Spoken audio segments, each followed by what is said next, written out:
CBS 라디오 김현정의 뉴스 쇼. 국회 선진화법, 지난해 새누리당이 주도해서 여야가 합의한 법입니다. 국회 몸싸움 불러오는 직권상정은 이제 그만하자, 여야가 합의해서 안건 상정하자는 게 골자죠. 국민들이 박수 많이 쳤습니다. 그런데 지금 새누리당 지도부가 이 국회 선진화법에 대해서 위헌 소송을 하겠다면서 법적 검토에 들어갔다고 하지요. 자, 그렇다면 이 법을 만들 때 주도적인 역할을 했던 분 생각은 어떨까요? 새누리당 쇄신파의 좌장 남경필 의원 연결이 돼 있습니다. 남 의원님 안녕하세요. 네, 안녕하세요. 지난해 국회 선진화법 만들 때 힘들게 만드셨죠? 네, 그때 아주 토론도 많이 하고 여러 가지 의견들 모아내느냐고 힘들었습니다. 그때 이게 비대위원장이 박근혜 위원장이었는데 그때 그분 입장은 어떠셨죠? 역시 국회가 더 이상 국민들한테 욕을 먹고 이 비판을 받아서 안 되겠다. 선진국회가 돼야 되겠다라는 차원에서 적극적으로 함께 토의하고 지지를 했죠. 아, 적극 지지였습니까? 그렇습니다. 예. 근데 지금 국회 선진화법을 놓고 이제 새누리당 일부에서는 이게 선진화법이 아니라 후진화법으로 가고 있다. 야당의 발목 잡기에 악용되고 있다. 식물국회의 주범이다. 이런 악평들이 나오고 위헌 소송까지 검토하고 있다는데 법을 주도한 분으로서 어떻게 보십니까, 지금 상황? 일단 이제 몇 가지 쟁점이 있는데요. 일단 첫 번째 말씀드리고 싶은 것은 현재 상황, 이게 정부조직법이 타결이 안 되면서 국정이 마비된 상황. 이것과 이 선진화법은 무관합니다. 그게 무슨 말씀이에요? 정부조직법이 막히는 바람에 지금 선진화법 문제 있다 얘기 나온 건데? 그러니까 그게 이제 뭐냐면 이번에 정부조직법이 안 된 거는 사실은 야당의 지나친 발목 잡기 주장과 또 여당의 정치력 부재 또 이런 것들이 맞물리면서 지금 안 되고 있는데요. 이걸 이제 엉뚱하게 누구 때문이야 하면서 드러낸 게 바로 선진화법 때문에 지금 안 되고 있다라고 지금 이 희생양을 삼는 거죠. 뭔가 핑계거리가 필요한 거죠. 엉뚱하게 화풀이하고 있다. 그렇습니다. 왜냐하면 정부조직법은 우리 대한민국 국회가 생긴 이래 한 번도 직권상정으로 통과시킨 적이 없습니다. 아, 그런가요? 그러니까 그동안 2000년 이후에 한 30차례의 몸싸움이 있었거든요, 국회에서. 그러나 그 안에는 정부조직법이나 선거법은 없어요. 정부조직법, 선거법은 여야가 합의하지 않으면 절대로 통과시킨 적이 없는 법안입니다. 그러니까 이거는 어차피 선진화법이 있든 없든 직권상정을 해서 몸싸움을 해서 할 수 있는 게 아니거든요. 이건 어차피 여야 합의를 통해서 해야 되는 거기 때문에 선진화법 때문에 국회가 마비가 됐다. 이거는 엉뚱한 핑계대기죠. 핑계대기다. 근데 이제 이런 얘기도 합니다. 이한구 원내대표는 이 법 선진화법 자체가 위헌의 지점이 있더라. 뭐냐면 이제 신속처리제라고 해서 전체 의원의 5분의 3이 찬성하면 바로 본회의에 산정할 수 있는 이런 방법을 가지고 있는데 전체 의원의 5분의 3이다 보니까 이게 또 새누리당 혼자서 못한다는 거죠. 바로 이 부분이 다수결 원칙에 어긋나는 거다. 다수결은 50% 절반이 찬성하면 되는 건데 이걸 5분의 3으로 해놨다. 여기가 위헌 지점이다. 이렇게 얘기하던데요. 저는 헌법학자가 아니라 그건 이제 만약에 의원 제소 여부를 제소를 한다면 헌법학자들이나 이제 헌재에서 판정을 한 문제인데 이런 겁니다. 제 개인적인 의견은 그래요. 지금 일단 선진화법에 의해서도 모든 표결은 과반수로 합니다. 다만 절차를 넘어갈 때 5분의 3의 숫자가 필요한 것이지 상정될 결정할 때는 결정에는 모든 법안은 과반 투표로 돼 있고요. 예를 들면 지금 헌법을 고치기 위해서는 과반이 아니라 5분의 3이 아니라 3분의 2가 찬성을 해야 헌법을 고칠 수가 있습니다. 그러니까 꼭 과반이 절대적이라는 것은 아니죠, 이미. 또 정치적으로 보자면 이런 거예요. 사실은 이 법은 18대 국회에 새누리당의 당시 한나라당이 아주 열심히 주장을 하고 그래서 토론을 통해서 물론 반대하시는 의원님들 계세요. 그러나 새누리당과 이 여야가 합의를 통해서 이걸 통과시켰거든요. 근데 이제 좀 이게 작동이 잘 안 돼요. 그 언어로 하거든요. 그러다 보니까 예, 예.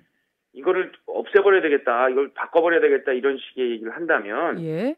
저는 어떻게 비유하고 싶으냐면 자기가 낳은 자식을 예.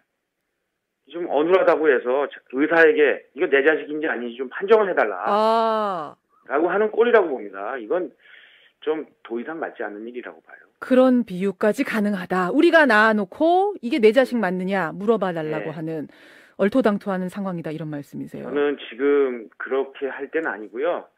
본질로 들어가서 협상을 하고 정치력을 높이고 여당의 역할은 야당을 설득하고 대통령을 설득하는 두 가지 역할을 다 해야 돼요. 예, 예. 이 두 가지 역할에 충실하고 나서 예. 그러고 나서 얘기할 일이지 지금 이런 얘기하는 거는 안 맞는 것 같습니다. 그럼 박근혜 대통령 의중은 여기 지금 안 들어가 있는 겁니까? 저는 그렇지는 않다고 봐요. 박근혜 대통령은 이 법에 정말 적극적으로 그때 함께 했던 분이고요. 예, 예. 그렇더라도 지금 너무 꼬여 있으니까 이거 좀 마음이 없애는 쪽으로 간 건 아닌가요? 근데 본질적으로 보자면 이게 되더라도 이게 아까도 말씀드렸지만 선진화법하고 상관이 없어요. 어차피 이거를 힘으로 물어붙이고 그 뭐 단상전거를 해본 적이 없는 이런 정부조직법이거든요. 이거를 박근혜 대통령 정부가 대한민국 역사상 처음으로 정부조직법을 여당의 단독 처리 몸싸움 끝에 하고 싶다? 저는 그렇게 생각 안 합니다. 그건 아닐 것이다. 이게 지금 당내에서 얼마나 동의하고 있는 얘기인가요? 이한구 원내대표의 이 위헌 주장을? 모르겠어요. 그거는 뭐 일부 의원님들은 동의하시는데 그렇다고 저는 우리 의원님들 전부가 그렇다고는 아니고요. 뭐 저는 이거 정부조직법 조만간 잘 타결될 거라고 믿고 있고요. 그러고 나면 이 주장 없어질 겁니다. 박근혜 대통령이 지금 새누리당 지도부에다가 협상의 여지를 좀 주지 않은 건 아니냐라는 비판에 대해서는 어떻게 생각하세요? 뭐 제가 직접 당사자가 아니기 때문에 어떤 대화들이 오갔는지는 알 수는 없고요. 겉으로 보이기에 이제 조금 여당의 무기력, 대통령의 그 양보력 부족 뭐 이런 것들이 표현이 되잖아요. 예. 저는 뭐 대통령께서 그 직접적인 이런 비판을 받게 되는 것도 결국 우리 여당의 정치력 부재에서 오는 거기 때문에 아까 말씀드린 대로 여당의 역할은 어렵습니다. 왜냐?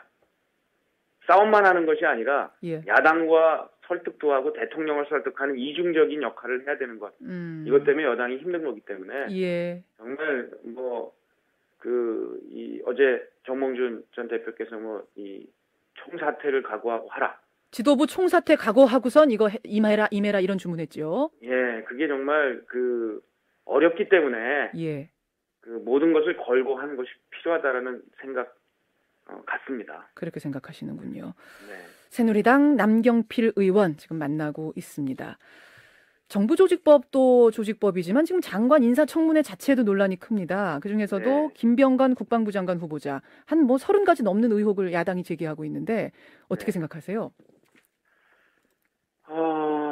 참 안타깝죠. 안타깝고 이게 이제 국방부 장관뿐 아니라 이제 강요들의 이런 문제들 때문에 이 정부의 리더십에 타격을 받게 돼 있는데요. 저는 뭐 일단 뭐 거의 지금 다 됐고 한 두 분 정도 남아 있는 것 같은데. 미래창조과학부랑 뭐 한 분은 아예 지금 선정이 안 됐으니까요. 뭐 지금 제가 개인적으로 누구의 문제를 이야기하기보다는 정말 이 정부의 리더십을 심각하게 해칠 수 있는 정도의 문제 제기가 됐다면 그런 부분들은 스스로 해결해 나가는 것이 결단하는 것이 제일 좋은 방법이고요. 자진 사퇴. 아니면 뭐 대통령께서 또 바로 부담을 받을 수밖에 없는 구조가 되거든요. 그래서 하여튼 이 부분도 좀 더 논의를 해봐야 될 것 같습니다만 어느 정도의 기준 마련 같은 건 앞으로 제도적으로 필요하다고 봐요. 그럼 임명을 지금 대통령이 강행하는 건 좀 무리라고 보세요? 그럼 전체적으로 좀 당장은 아니라고 봅니다. 아니라고 보세요. 이건 특히 이제 국방장관 후보자의 경우에 군 내부의 통솔을 가질 만한 리더십을 확보하기 어렵다라는 평가들이 안팎에서 나오고 있기 때문에 이 문제에 대한 면밀한 검토, 여론의 흐름 같은 걸 봐야 될 거라고 생각해요. 그렇게 생각하시는군요. 김병관 국방장관 후보자에 대해서 신중하지만 굉장히 단호한 입장 지금 밝히셨습니다. 시간이 별로 없지만 딱 한 가지 질문만 좀 드리죠. 당내 경제민주화 실천 모임 이끌고 계시는데 지금 상황 어떻게 보세요? 짧게, 짤막하게 한 말씀 하자면. 경제민주화는 이제 앞으로 법으로 내놨기 때문에 다 실천할 거고요. 또 앞으로 좀 더 경제민주화를 뛰어넘는 사회 제도, 국가 운영의 틀 이런 것들을 연구하는 공부 쪽으로, 제도 연구 쪽으로 더더욱 매진하겠습니다. 새 정부는 잘할까요? 기대가 큰데 걱정도 큽니다. 걱정도 큽니다.